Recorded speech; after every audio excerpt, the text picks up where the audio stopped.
सांगतात की आम्हाला पैसे द्या, आम्हाला पार्टी द्या, आणि मग आता पार्टीचं साहित्य घेऊन आलो, आता तरी कारवाई करा।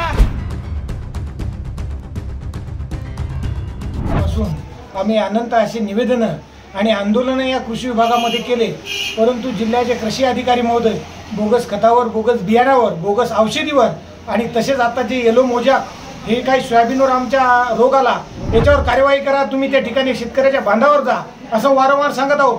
परंतु हे जिल्ह्याचे कृषी अधिकारी महोदय कुठल्या प्रकारची दखल घ्यायला तयार नव्हती।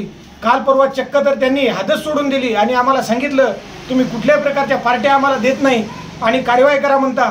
म्हणून त्यांनी सांगितल्याप्रमाणे आणि त्यांनी मागणी केल्याप्रमाणे आम्ही या ठिकाणी एक बोकड्या, कोंबडे, त्यांनी सांगितल्याप्रमाणे मद्याच्या शिश्या आणि त्याने जे लागते चकना, त्याने तंबाखूचा तोटा आणि सिगरेट हे त्यांच्या मागणीप्रमाणे या ठिकाणी घेऊन आलो आणि त्यांना सांगितलं बाबा रे हे घ्या, परंतु आता तरी या बोगस औषधीवर, बोगस बियाणावर, बोगस जैविक औषधीवर कार्यवाही करा आणि आम्हा शेतकऱ्यांना न्याय द्या। आणि हे जर न्याय देत नसतील तर महाराष्ट्राच्या कृषी मंत्र्यालाही त्या ठिकाणी मागणी केली की साहेब हे असे भ्रष्ट आणि शेतकऱ्यांना पार्टी मागणाऱ्या अधिकाऱ्यावर तुम्ही कार्यवाही केली पाहिजे आणि मराठवाड्यातील, महाराष्ट्रातील शेतकऱ्यांना न्याय दिला पाहिजे।